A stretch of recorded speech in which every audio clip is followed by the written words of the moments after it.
Hello everyone, this is MJ and you are at my channel called Reading This Life. Reading This Life is where we talk fiction, friends, and fun. Today is Tuesday. Let's do a tag.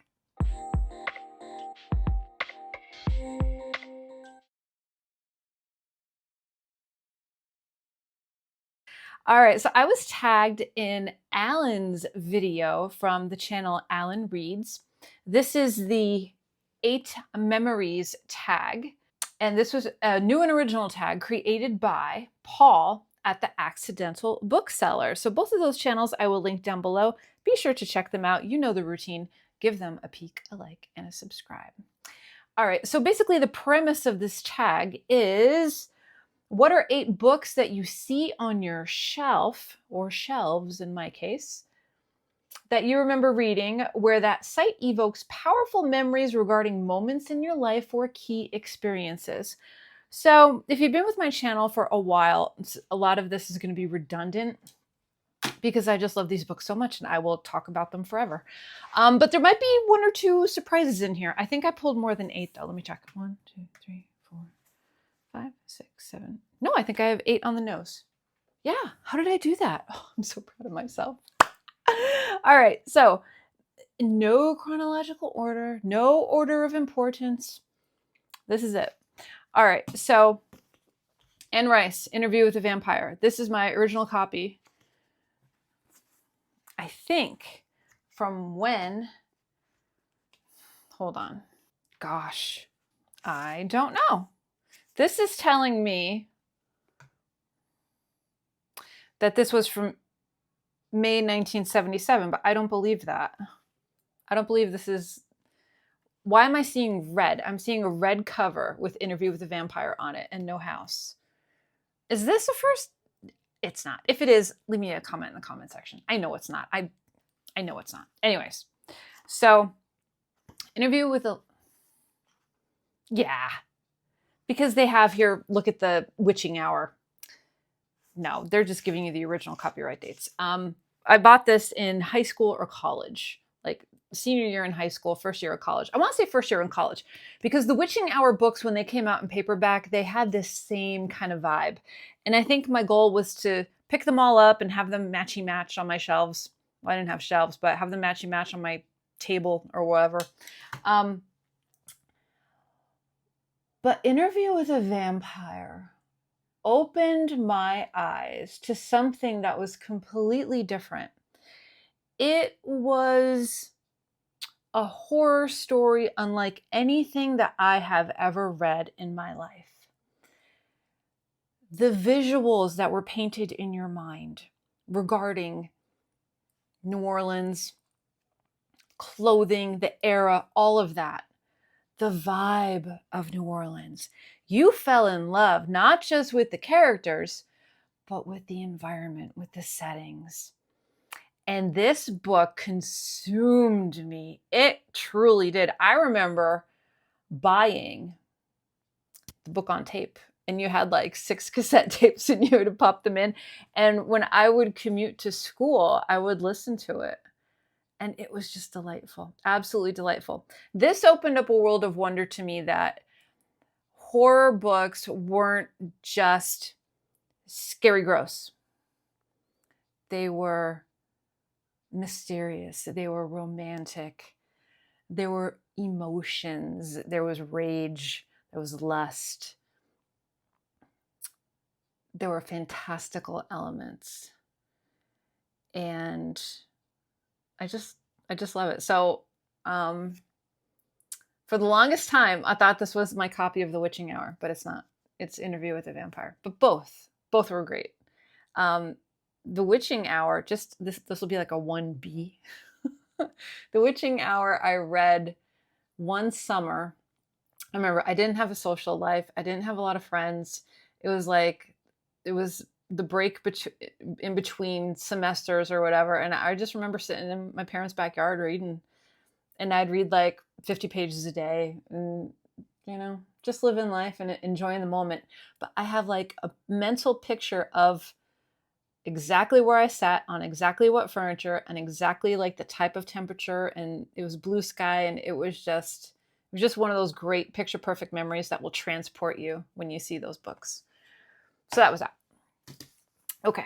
All right, I'll talk about this one. The Bridges of Madison County. And this is by Robert James Waller.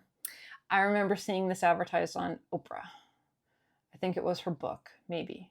I remember hearing the premise of it. And I remember the movie coming out with Clint Eastwood and not Glenn Close, Meryl Streep. And I recently had my heart broken. And it sucked. It sucked.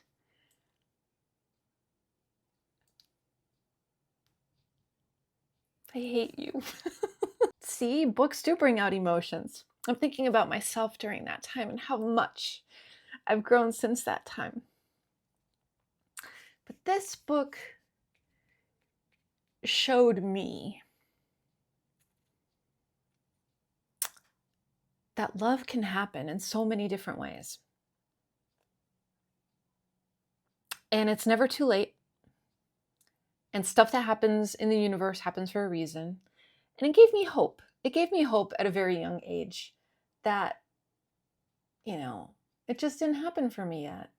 And let's see. So if that was, when did this come out? I'm going to try and map it out here. Let's see. So if this was 1695. Wow.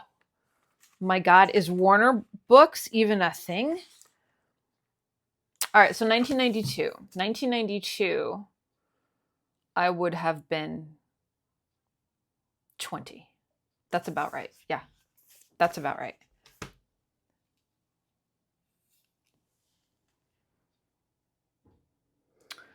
I don't think I read it in 92. I probably read it in 93. I probably read it in 93 because I think that's when the breakup happened.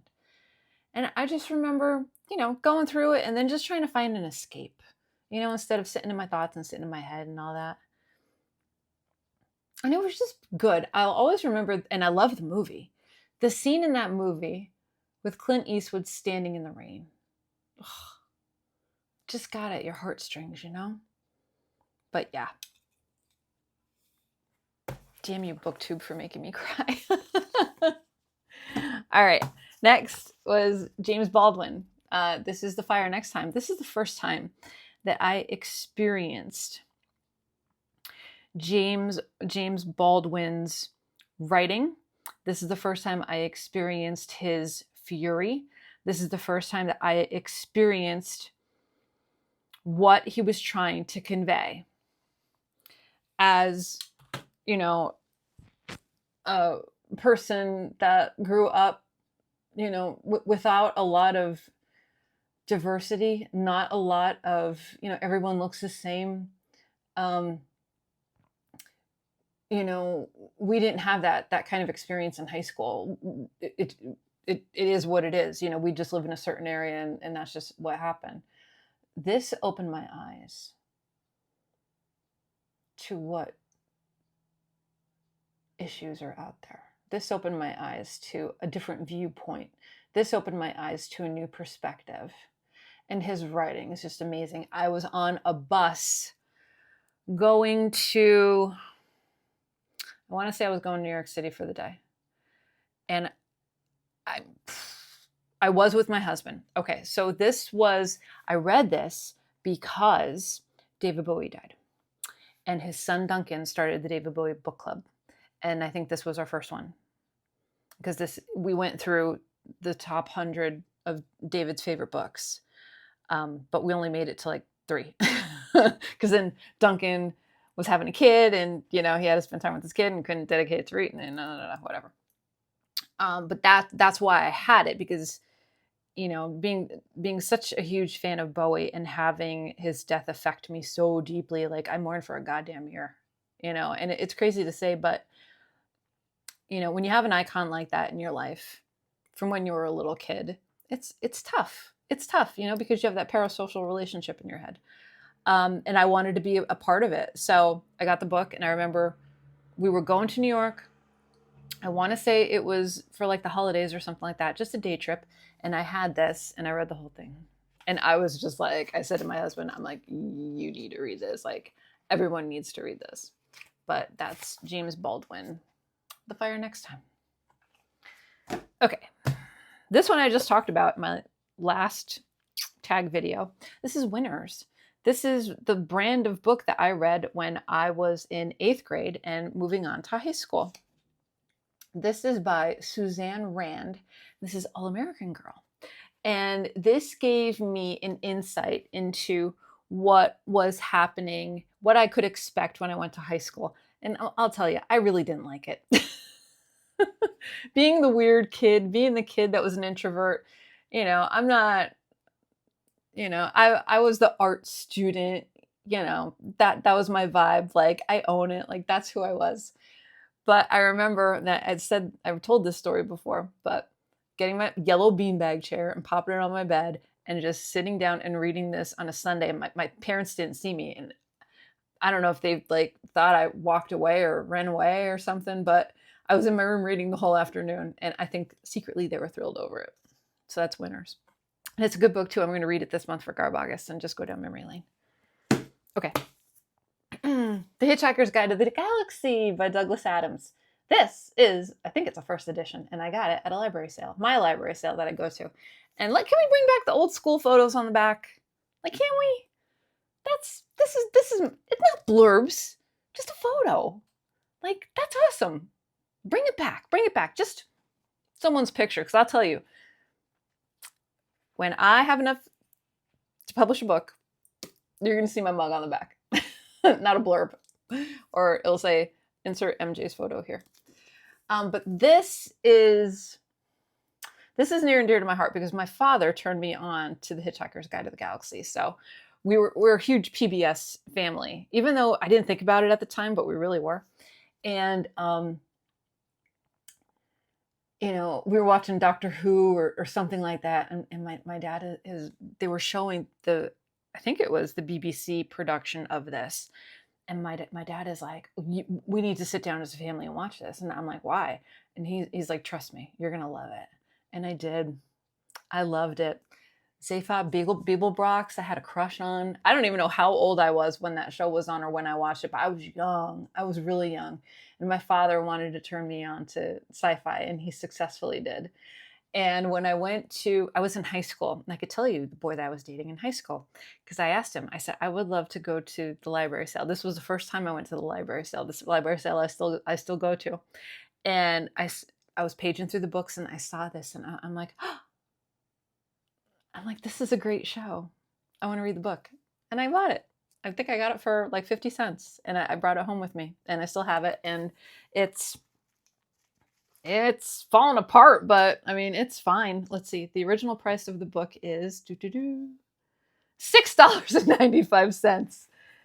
And this came out in, my gosh, I should put this in a safe or something. Like literally time has not been kind. 1979. 1979. Absolutely love it. This is like a pure treasure. And I always think of my dad when I see it. Okay. Beasts, what number are we on? 1, 2, 3, 4, 5, 6. Okay. Beasts of Extraordinary Circumstance by Ruth Emmy Lang. I talk about this book since day one I was on BookTube. This is the book that dragged me back to reading. I took a chance and I signed up for Book of the Month. And this was from October 2017. My gosh, almost 10 years. Now, I don't think I read it until December. But this book gave me all of the feels. All of the feels. It's part fantasy, like magical realism maybe.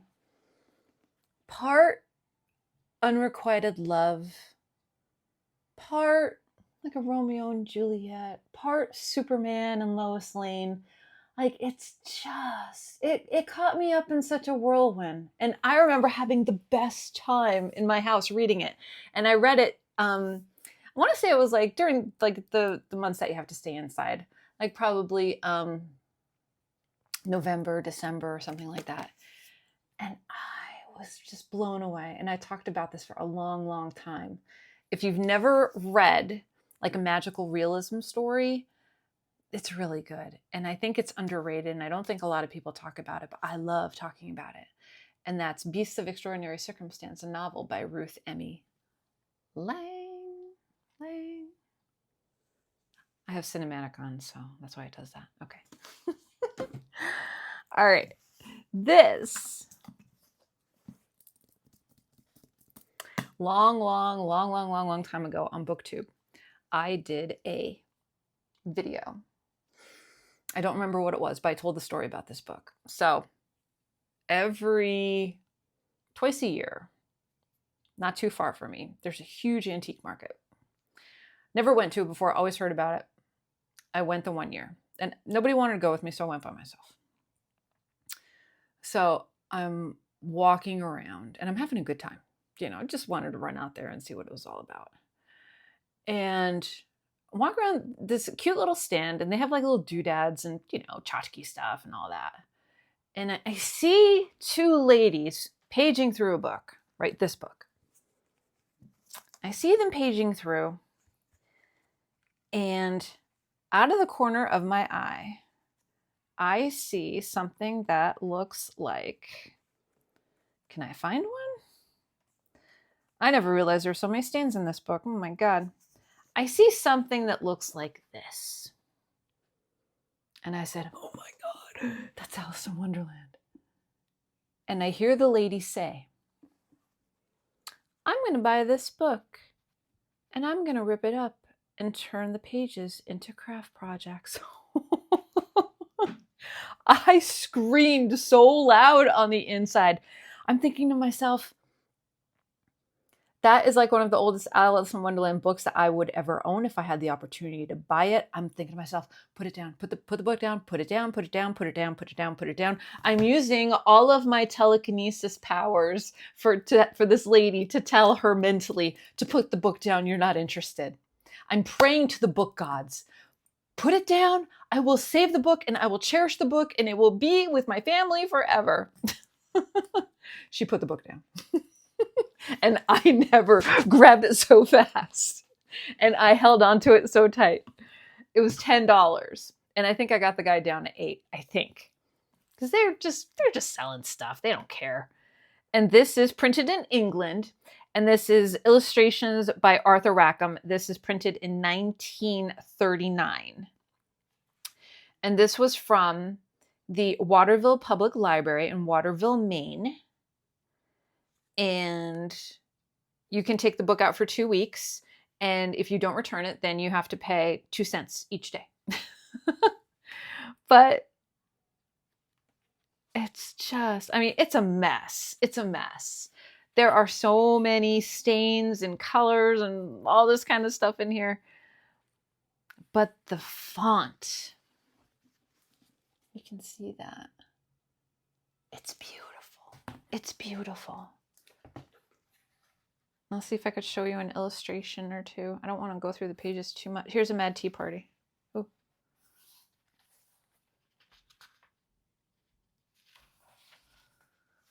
Okay. There's the Mad Tea Party. You can see that. It's gorgeous, right? Look at Alice. I love it. So Alice is near and dear to my heart, and I saved this book from a very tragic ending.